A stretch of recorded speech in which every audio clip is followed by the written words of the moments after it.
Now on 7 News, beating the heat in the Carolinas is also raising the cost of staying cool. We have advice to help you avoid an extreme power bill. Plus, a first in 3 years in one upstate county. We have reaction from homeowners on a decision to increase property taxes. And close calls for state troopers on South Carolina's roads. Slow down and move over. It's the law that some drivers are not following. Good morning. It's Wednesday, June 25th. It's 6:30. I'm Fred Cunningham. I'm Olivia Donnelly. Good morning. Thanks for joining us. It's a weather impact day. Here's 7 News meteorologist Dan Bickford. Good morning.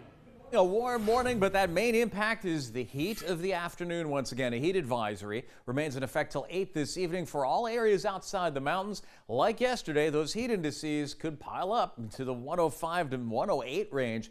That makes it, well, dangerous to be outside for an extended period of time unless you prepare. Drink plenty of water, take frequent breaks. Be ready to head in the air conditioning or somewhere cool when necessary. We're in the 70s right now across the upstate. Northeastern Georgia, the foothills, and parts of the mountains. A few 60s in the western mountains. Air temperatures will be in the upper 90s today, lower 90s in the mountains. We had a few scattered storms in the mountains yesterday afternoon. We'll have that chance not just in the mountains, but by very late afternoon and evening in the upstate as well. A couple of those could be strong, if not severe. We'll have that forecast coming up. Dan, thank you. A 7 News alert. Staying cool during the extreme heat is not just about comfort. It's also about saving money. Duke Energy recommends keeping your thermostat at the highest comfortable setting. The company says you should rely on ceiling fans to give your air conditioning a break. Duke officials say closing your blinds and switching to cold water for laundry can also help lower your bill.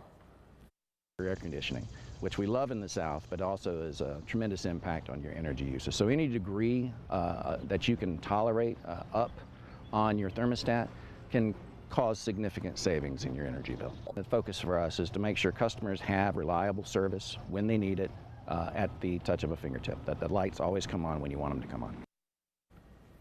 Health experts say the most dangerous time to be outdoors is between noon and 6 p.m.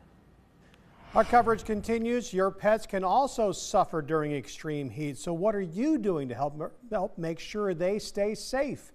7 News' Simone Jameson is live in Spartanburg with advice from experts. Good morning, Simone. Good morning, Fred. Owners Paul and Wendy Bohm here of Houndstown and Spartanburg say that pet owners should be 2 to 3 times more vigilant about making sure their pets have enough water to drink in the summertime.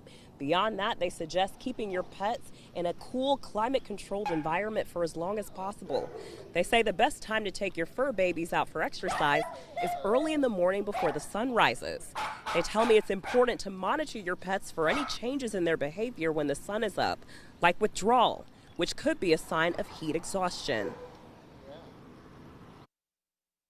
Lethargy, you know, you have a dog that's normally playing and happy, and all of a sudden they're just kind of resting, not moving a whole lot. That might be a telltale sign. And then if you give them water, they lap it up. So that's the key, just making sure they have water available. The Bohms say you should walk your dogs in the grass when the sun is out to protect their paws from burning. The city of Spartanburg also has an ordinance requiring pets to have access to a shelter shaded by trees, a roof, tarp or tarp-like materials when outdoors. Live in Spartanburg, Simone Jameson, 7 News. Simone, thank you. We're headed to Spartanburg County. A check of our drive this morning on your travel maps. We're in pretty decent shape. This is over by 101. Should you head to BMW for work, it looks like 101 has some slight slowdowns. It's just right around that time. That'll clear momentarily. Give it 26 minutes to be exact. As you head northbound on 85, watch out for the sun. It is bright and it is blinding us as you head toward Pelham Road. We're slow moving in that area. The majority of us, though, are at the speed limit. Drive carefully, buckle up. Switching gears at nearly 6:35, a Spartanburg County woman is under arrest for human trafficking in Greenville County.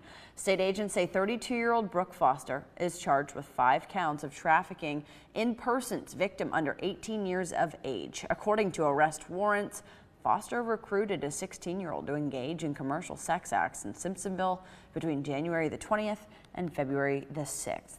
Foster is being held at the Greenville County Detention Center. 6:35, property owners in Cherokee County will soon pay more in taxes for the first time in 3 years. County Council voted 4-3 to approve a 3.5% rate increase that breaks down to $48 more a year for homes assessed at $100,000. The Cherokee County Administrator estimates the increase will bring in nearly $3 million more a year. We're told the tax hike will go to road maintenance, county employee salaries, and volunteer fire departments. Things are already high enough as it is, and this makes it even more, more out of our pockets. Hopefully it's going to go where we need it and not just blown somewhere. In this economy, it's very difficult. People are struggling as it is. But unfortunately, I think as more people move into the area, the county needs more resources. Officials say each of the county's volunteer fire departments will receive an additional $10,000. The higher tax goes into effect on September 30th. A company plans to invest $2 billion into a data center in Cherokee County. CeeLo Digital Infrastructure is planning a campus with 400,000 square foot facilities and an electrical substation in Gaffney. The development on Ford Road will bring 30 new jobs. It's the first South Carolina development for CeeLo and is set to be completed by the end of 2028. A 7 News traffic alert. South Carolina Highway Patrol asking drivers to slow down and move over following some close calls for state troopers. Take a look. This is video from a couple of weeks ago. On Interstate 26, the driver just narrowly misses the state trooper, but did crash into the car that was pulled over. Another video shows a trooper jumping over a guardrail to avoid being hit on Highway 77 in Richland County. Highway Patrol says these close calls are a reminder to follow the state's move over law. It just goes to show, like, hey, this does happen. We have, video proof to show it. And these boil down to either distraction or impairment or just being an irresponsible driver.